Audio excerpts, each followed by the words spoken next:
Salut tout le monde, bienvenue sur la chaîne Rickly Fighters. Donc on va résumer ce qui s'est passé dans ce premier chapitre de Moko Shiroku no Yonkishin. Et bien entendu que je vous donnerai ma petite critique en fin de vidéo par la même occasion. Mais je vous le dis d'ores et déjà, ce chapitre m'a plu les amis, et oui. Et donc l'histoire se déroule sur une île flottante, oui, il n'y aura pas d'autre endroit dans ce chapitre. Cette île flottante appartient au monde céleste, donc au monde des anges. Et là on fait la connaissance de Perceval, notre petit héros. Et donc là, il est là en train de courir auprès d'un démon bleu, un démon oiseau, hein, voilà, qui va s'appeler d'ailleurs un oiseau pierre. Et donc une fois qu'il lui a couru derrière, il voit son grand-père, le papy. On ne connaîtra pas son nom de sitôt, mais moi je vous le dis d'ores et déjà, il s'appelle Balgus, ou Balgi pour certains. Et donc, une fois qu'il a vu son grand-père, il lui demande de l'aide. Et donc, celui-ci va prendre une grosse fourche. Voilà, et il va la prendre et il va la jeter sur ce corbeau qui était en plein air. Le corbeau va bien sûr tomber. Et dans sa chute, du coup, il y a Perceval qui lui va lui attraper le coup. Et oui, puisqu'il s'est volé, il va lui attraper le coup. Mais il va tomber par la même occasion. Donc, bon, ça craint pour lui. Le papy va avoir peur. Mais finalement il sera bien agrippé sur la petite montagne. Donc voilà, il va pouvoir se relever, remonter. Et qu'est-ce qu'il va faire de ce corbeau? Eh bien il va le déguster, le déjeuner. Mais pour ça d'abord il faut le déplumer. Et c'est chose qu'il va faire. Donc il le déplume et ensuite il le prépare, il le rôtit. Et enfin ils peuvent manger, c'est convivial et ça fait plaisir. Mais chose bizarre quand même, c'est qu'ils n'ont pas tout cuit déjà. Mais dans le morceau qui reste, bon, c'est certainement la tête hein, d'ailleurs, oui c'est la tête. Et bien il y a un petit symbole, un petit sceau, bon je ne sais pas ce que c'est. Est-ce que c'est une malédiction? Est-ce que c'est pour indiquer leur présence à des ennemis? Parce que vous voyez, il y aura un ennemi dans le chapitre. Donc voilà, c'est la question que je me pose, n'hésitez pas à dire ce que vous en pensez. En tout cas, nos deux protagonistes du coup se mettent torse nu, voilà, ils enlèvent leurs habits, des habits un peu celtes, hein, qui se nomment d'ailleurs des gourènes, voilà, pour la petite légende arthurienne, en tout cas c'est plutôt sympa de voir qu'ils ont des habits celtes. Et du coup, une fois qu'ils ont enlevé leurs habits, leurs vêtements, qui sont torse nu, là ils sont prêts à combattre, et oui c'est un petit training qui s'annonce. Et donc là, Perceval, il est chaud, il est vraiment prêt à tout pour pouvoir gagner. Apparemment, il a jamais gagné, mais il donne tout ce qu'il a, il fait des bonnes esquives, tout ça. Et malgré tout, voilà, au moment qu'il a cru pouvoir gagner, eh bien, le grand-père, le papy Balgus, finalement le chope et il le lance au sol. Donc voilà, c'est une défaite supplémentaire à son actif, à Perceval. Mais cette fois, il a eu chaud, le petit Balgus. Et oui, il a eu complètement chaud. Et donc du coup, Balgus, lui, on profite pour y aller nettoyer quelques plantes. Bon, voilà, rien d'extraordinaire pour le moment. Et du coup, là, il se souvient d'un coup que c'est l'anniversaire de Perceval. Donc il court à toute vitesse, il lui dit écoute, c'est ton anniversaire. Donc voilà, j'ai oublié, donc je te le souhaite. Mais celui-ci ne savait même pas lui-même que c'était son anniversaire. Et oui, c'est une tête en l'air, vous l'avez compris. Mais voilà, il est un peu ignorant. Bon, c'est vrai qu'ils sont 4-2 sur cette île en même temps, donc voilà, rien d'extraordinaire. Mais du coup, le grand-père lui dit écoute, voilà, je vais te montrer un endroit. Donc il lui montre un endroit assez vaste avec beaucoup de nuages. Il lui dit regarde, écoute, franchement, tu vois là-bas au fond, le petit point d'ombre que tu peux voir dans les nuages, et bien à cet endroit, il y a un royaume céleste. Il y a un royaume céleste avec plein de gens, d'ailleurs qui se nomment d'ailleurs des gens célestes. Donc voilà, des gens du ciel. Enfin bon, vous l'avez compris. Et il lui explique encore plein de choses. Il lui dit écoute, franchement, tu sais quoi, maintenant tu as grandi, tu as 16 ans. Et il va falloir que tu pars à l'aventure, il va falloir que tu découvres le monde, parce que en dessous, il y a Britannia que l'on connaît de Nanatsu no Taisai. Donc voilà, il a pas mal de choses à découvrir. Et justement, dans les choses qu'il va pouvoir découvrir, il lui parle de quêtes certainement qu'il va pouvoir faire. Du moins, c'est l'impression qu'on a eu en voyant l'intégralité du chapitre. Notamment, il y aura deux tours jumelles, enfin une tour plutôt un peu tordue, comme ça, un petit peu chelou. Voilà, ça a été certainement créé par Arthur. Mais à cet endroit, il y a plein de magiciens excentriques, plutôt bizarres. Ensuite, il y a un guerrier voilà, qui navigue dans le paradis. Bon, voilà, on va pas trop en dire hein, sur ce guerrier. Il y a une cave qui est remplie de portails qui mènent vers l'enfer. Il y a un lac rempli de demoiselles, vraisemblablement c'est des demoiselles, qui tentent les gens qui passent par là. C'est-à-dire que vraiment ces demoiselles, elles le séduisent. Et du coup, elles les emprisonnent ensuite. Voilà, donc vaut mieux pas être un héros qui passe par là, quoi. Ensuite, il y a aussi un labyrinthe. Dans ce labyrinthe, c'est une forêt Et là, clairement, pour ceux qui y rentrent à l'intérieur, ben, ils s'y perdent totalement. Et pour eux, c'est un petit peu la fin des haricots. Hein. Clairement, c'est la fin des haricots. Enfin bon, du coup, avec toute cette histoire que lui a raconté le grand-père, le papy Balgus, Perceval lui n'a rien écouté. Il a rien écouté, il était occupé de son côté avec des brindilles, voilà, il faisait un peu n'importe quoi. Et en plus, il était même en train de chantonner. Il lui dit bon, finalement, t'étais en train de chantonner, t'écoutais pas trop ce que je disais. Et en fait, Perceval, lui, ne pensait qu'à une chose, c'est pêcher. Pêcher ce fameux poisson ciel que l'on avait eu dans le film Nanatsu no Taisai, Prisoner of the Sky.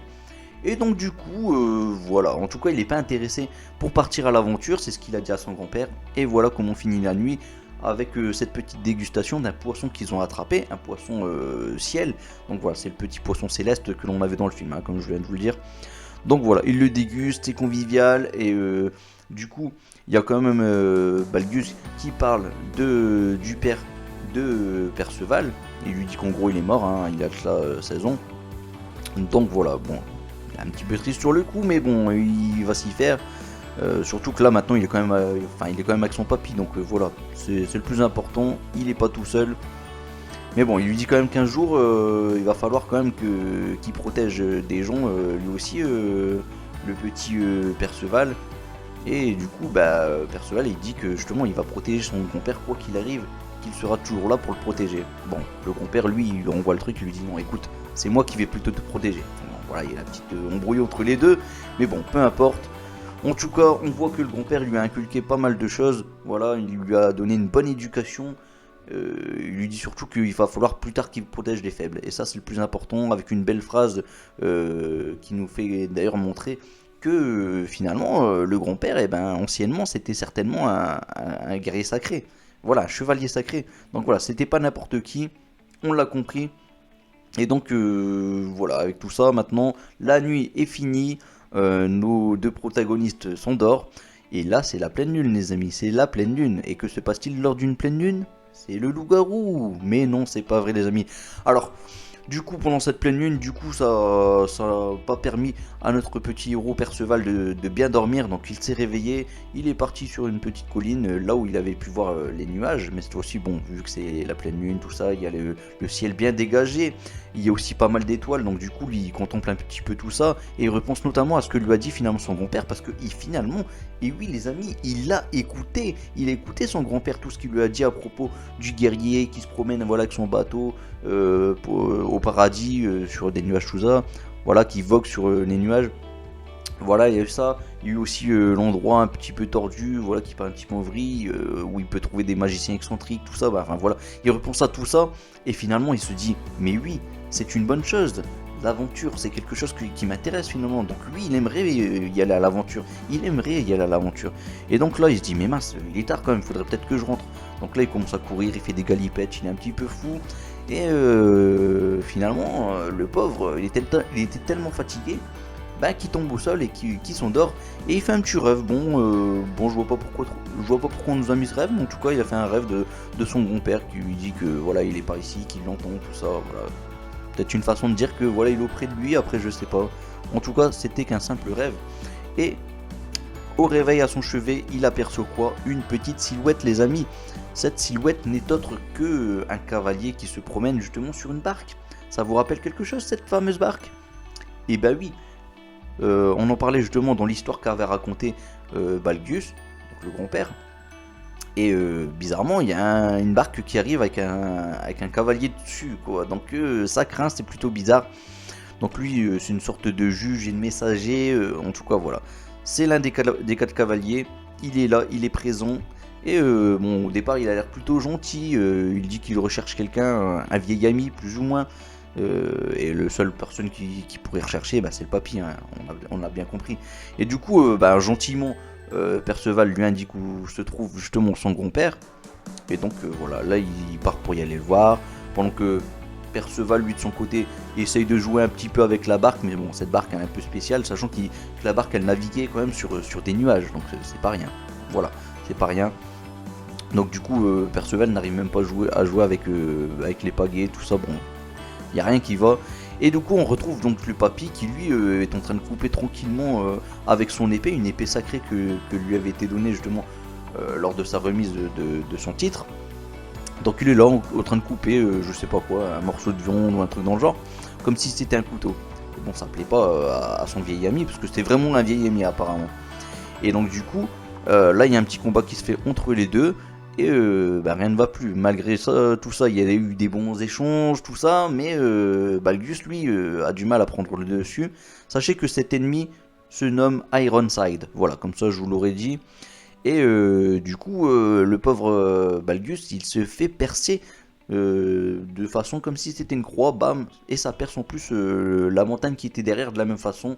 Je peux vous dire qu'il a un sacré trou dans le bide, le petit Balgus. Et oui, bon, de toute façon, vous inquiétez pas, je mets pas mal d'images, j'espère que celle-ci sera présente.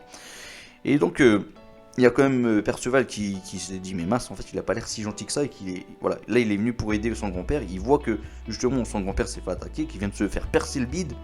Et bah du coup, pendant l'explosion de la montagne par la même occasion, il y a des petits cailloux qui jaillissent, donc il prend l'un de ces cailloux, il le lance vers Ironside. Mais bon, il y a une protection qui se fait entre deux autour de lui, ça ne suffit pas pour le battre. Du coup, Perceval saute au sol et là, il prend un gros rocher, mais énorme, et il le lance vers Ironside, mais celui-ci détruit facilement le rocher. Il y a ensuite le grand-père qui arrive par derrière, qui chope Ironside, et il demande à Perceval de s'enfuir, mais bon, ça ne changera rien, il y a beau s'enfuir, vouloir s'enfuir, ça ne changerait pas grand-chose. Et donc, du coup, il se fait déchiqueter le pauvre grand-père par Ironside, et là, ça craint, je peux vous dire que c'est vraiment une image assez sanglante. Voilà, il pisse le son, mais vraiment de partout, et le pauvre Perceval, il voit justement les images de ça, et il est assez triste, et puis c'est une image assez choquante quand même. Et du coup, maintenant, c'est peut-être au tour de Perceval de subir les conséquences, lui aussi. Et donc, il se fait lui-même percer le bide de façon, voilà, il aura une belle cicatrice, c'est une forme de croix. Donc, pareil, hein, il se fait complètement trouer le bide, le pauvre. Ça craint, voilà, c'est qu'un gosse. Et en plus de tout ça, ça perce la montagne qu'il y avait derrière aussi. Bon, on se demande comment il a fait pour survivre, hein, avec une croix comme ça en plein milieu du ventre, qui est pas si petite que ça en plus, hein, qui est vraiment pas si petite que ça. En tout cas, il a bien saigné. Mais Perceval n'a pas dit son dernier mot, il vient quand même en donnant un dernier coup de poing sur le ventre de Ironside, mais ça ne suffit pas, ça ne lui fait rien du tout, et donc du coup, Perceval se prend un bon coup de pied tout simple, hein, assez rigolo d'ailleurs, de la part de Ironside. Donc du coup, voilà, nos deux protagonistes ont perdu, Ironside est venu, il a donné la tollée à notre petit Balgus. Donc voilà, il a mené à bien sa mission. On apprend qu'en fait, s'il est venu, c'est pas pour rien, c'est parce qu'il a entendu parler d'une prophétie, comme quoi ils en ont après son maître, en quoi sa vie serait en danger, et que ces personnes-là seraient peut-être justement ceux qui sont responsables de la fin, de la mort de son futur maître. Enfin, de son maître, excusez-moi, je sais pas pourquoi j'ai rajouté futur. Son maître n'est autre que Arthur, celui qu'on connaît de Nanatsu no Taizai. Donc voilà, c'est pas n'importe qui. Et franchement, voilà, là il y a des petites révélations. On nous parle de 4 cavaliers de l'Apocalypse. Donc voilà, là on sait qu'il y en a un avec une lance, un avec un bouclier, enfin 2 boucliers même et une lance, l'autre avec une lance aussi. Il y en a qu'un seul peut-être à l'épée, je sais plus. En tout cas, non, il y en a peut-être même 2. Donc voilà, 2 à l'épée. Et du coup, il laisse pour mort Balgus, qui lui, c'est sûr et certain, il pouvait pas s'en sortir dans ces conditions. Et là, c'est parti pour les adieux. Donc voilà, des adieux un peu bizarres, mais vraiment bizarres. Donc du coup, là, il y a des révélations. Je vous avais dit que Balgus avait dit à Perceval que son père était mort, mais en fait, son père n'est autre que ce fameux Ironside. C'était Ironside. Et oui, celui qui est parti il y a 16 ans, justement. Il est parti il y a 16 ans, les amis. Donc voilà. Donc là, du coup, Balgus s'excuse de lui avoir menti. Et Perceval lui aussi s'excuse parce qu'il avait dit qu'il le protégerait, il protégerait son compère, et il n'a pas réussi. Il n'a pas réussi. Et il a aussi menti sur le fait que, voilà, il a dit qu'il voulait pas y aller à l'aventure. Mais en vrai, c'est pas vrai. Au fond de lui, il le voulait et il le savait qu'il voulait aller à l'aventure. Donc voilà, ça finit sur des images assez émouvantes, voilà, et sanglantes en plus de Balgus qui pisse le sang partout. Et du coup, il prend dans ses bras son petit-fils. C'est beau, franchement, c'est beau, les amis. J'ai presque moi-même envie de pleurer en faisant cette vidéo. et la maison derrière elle est un peu saccagée. Et là franchement, voilà, là c'est la fin des haricots, on a perdu Balgus, mais qui était-il ce personnage? On ne connaît même pas son identité réelle. Qui était-il? Comment ont-ils fait pour apparaître sur cette île? En tout cas, avant de mourir, il donne le flambeau à Perceval et lui dit, écoute, si tu vas avoir des réponses, il faut que tu fasses tout pour retrouver ton père, donc ce fameux cavalier qu'on vient de voir, et que tu lui demandes toi-même, qu'est-ce qui va pas, et qui part aussi à l'aventure, qui sauve les gens, qui fait tout ce qu'il faut pour être une bonne personne, et surtout qu'il ne reste pas ici, quoi, en gros, voilà, tout simplement. Donc, du coup, ensuite, c'est là qu'il apprend normalement le nom de ce cavalier, donc il s'appelle Ironside. Donc, Iron, ça veut dire métal, et Side, bon, le côté du métal, ou un truc dans le genre, bon, peu importe. Et du coup, il avait du mal à le croire quand même, hein, le petit Perceval. Enfin bon, du coup, là c'est fini pour Balgus, il est mort, c'est triste franchement, et du coup pour Perceval il n'a plus qu'à penser à la suite. Pour le moment il va rester seul, mais il va devoir avancer quand même, et du coup Balgus il se dit, voilà, tous les espoirs sont en lui, sont en Perceval. Donc voilà les amis, il y a de quoi pleurer, je sais, vous pouvez pleurer aussi, vous pouvez verser une petite larme. Mais en tout cas pour lui, c'est là que l'aventure commence réellement. Et donc avant de partir quand même, donc il enterre bien entendu son grand-père. Et là il prend son casque, il prend aussi sa tunique. On va dire que c'est une tunique. Et sur sa tunique il y a un symbole plutôt rigolo. Puisqu'il y a un Dragon Ball, on l'avait dit pendant le live, voilà, il y a une sorte de Dragon Ball 6 à 6 étoiles je crois, ou un truc comme ça, 5 plutôt, 5 étoiles. Et il y a aussi le fameux dragon qui se fait mordre par le serpent. Voilà, il y a des mélanges de pas mal de choses. Enfin bon, je sais pas ce que ça signifie réellement. Si vous avez la symbolique de ça, n'hésitez pas à me le dire. Et donc du coup, voilà, maintenant il part complètement déterminé, le petit Perceval, et il est prêt à en découdre, il est prêt à affronter tous les dangers, il est prêt à apprendre pas mal de choses. Et en partant, les mains devant, les pieds à l'avant, il arrive à se prendre la cape, et puis il tombe, il glisse, mais oui, il est maladroit ce petit, il est maladroit. Enfin bon, en même temps, cette tunique elle est quand même assez grande, et donc du coup il se mange en plus le casque dans sa face, parce que le casque aussi est trop grand. Donc voilà, le pauvre, il s'est tout mangé, et franchement, voilà, on a eu que du bon dans ce chapitre. Alors les amis, je sais que cette review, voilà, elle est assez longue, mais il faut quand même que je vous dise ce que j'ai pensé quand même de ce chapitre. Déjà, on a eu pas mal de petites révélations, on est sur un premier chapitre, on nous parle quand même d'Arthur, donc voilà, on n'a pas oublié le côté Nanatsu no Taisai. On nous parle de Britannia, donc voilà, clairement, on sent que l'aventure va se prolonger sur Britannia. Maintenant, on nous parle aussi d'un royaume céleste. Donc ça c'est plutôt bon, ça c'est plutôt bon. Vous imaginez quand même que dans un seul chapitre, on a eu tellement d'infos, mais aussi peu d'infos en même temps. Voilà, on a eu beaucoup mais pas grand chose en même temps. Et ça c'est ce qu'il faut pour commencer bien et en force. Ça rappelle un peu le côté Nanatsu no Taisai, voilà, pendant le live c'est vrai qu'on en a parlé. Maintenant, est-ce que les cavaliers sont des méchants? C'est la petite question que je me pose. Maintenant, pourquoi ils étaient présents sur cette île? Bonsoir, j'ai presque envie de dire. Franchement, c'est pas possible. C'est des simples humains. Même si Perceval s'est volé, maintenant je me pose, comme beaucoup, la question, est-ce qu'il a des parents que l'on connaît, par exemple l'un des Taisai, voilà. C'est la question que je me pose. Taisai ou pas, peu importe. Ça peut être même le père, ça peut être son père Zeldris, tiens, par exemple. Ça peut être n'importe qui, ça peut être du Will Thunder, ou enfin je sais pas, je vais très loin, mais voilà, on peut tomber sur n'importe qui les amis. Et là franchement, je suis carrément hypé, c'est vraiment un chapitre excellent, c'est vrai qu'on a eu 69 pages, et c'est peut-être pour ça aussi que ce chapitre est excellent, mais franchement, il n'y a eu que de bonnes choses. On voit que le héros, il est vraiment attachant, voilà, avec sa petite chevelure verte. Moi il me rappelle un peu Mélodas, je sais que voilà, pour vous, c'est pas forcément Mélodas que vous voyez en ce personnage. Maintenant, voilà, tant de questions les amis, mais bon, ça sert à rien de durer plus longtemps. En tout cas, ce chapitre, j'ai surkiffé, clairement, j'ai surkiffé. On a une sorte de magie comme ça, on nous parle de poissons célestes, bon, qu'on a déjà eu dans le film, certes. On nous montre un cavalier comme ça qui se promène, comme ça, qui vogue sur les nuages. On nous donne limite des promesses sur une case, les amis, une petite case qui nous parle de pas mal de choses qui vont arriver, c'est sûr et certain. Le fameux Lancelot du lac. Et oui, on aura cette partie-là, Lancelot du lac, c'est là qu'on va le retrouver, je le sens les amis. On aura tellement de bonnes choses, on aura une forêt voilà, qui va être représentée comme un labyrinthe, on peut pas y sortir. Voilà, ils vont pouvoir rentrer dans une cave qui mène à des portails vers le... Enfin, qui a des portails qui vont mener vers l'enfer. Et ça, franchement, les amis, il y a tellement de bonnes choses. Et puis bon, le dernier endroit, certainement, là où se trouve Arthur. Voilà, cet endroit avec plein de distorsions. Voilà, on sait que Arthur possède la magie du chaos. Donc voilà, clairement, il s'est fait une petite ville complète pour lui. Donc voilà, avec des maisons un peu tordues, un petit peu chelou. Mais bon, voilà, j'ai hâte de voir tout ça, de voir la suite surtout. Et je peux vous dire que la suite s'annonce énorme. On n'a toujours pas vu le petit renard que tout le monde a pu voir sur pas mal de petites images. Donc on va le revoir dans le prochain chapitre, c'est sûr et certain.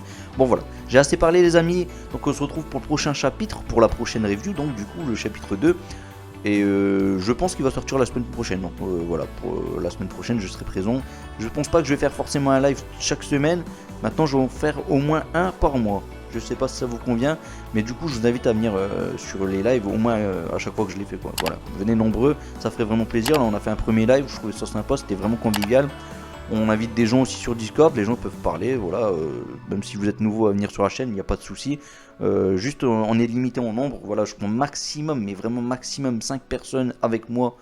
Mais c'est vraiment le grand maximum. Voilà, je pense que j'ai assez parlé. Si vous avez aimé cette review, n'hésitez pas à liker, à vous abonner bien entendu. Et puis lâchez un petit commentaire. Il y a tellement de choses à dire sur ce premier chapitre déjà. Et tellement de questions, tellement d'interrogations, tellement de bonnes choses aussi. Voilà, vous avez tellement de choses à dire. Donc je compte sur vous.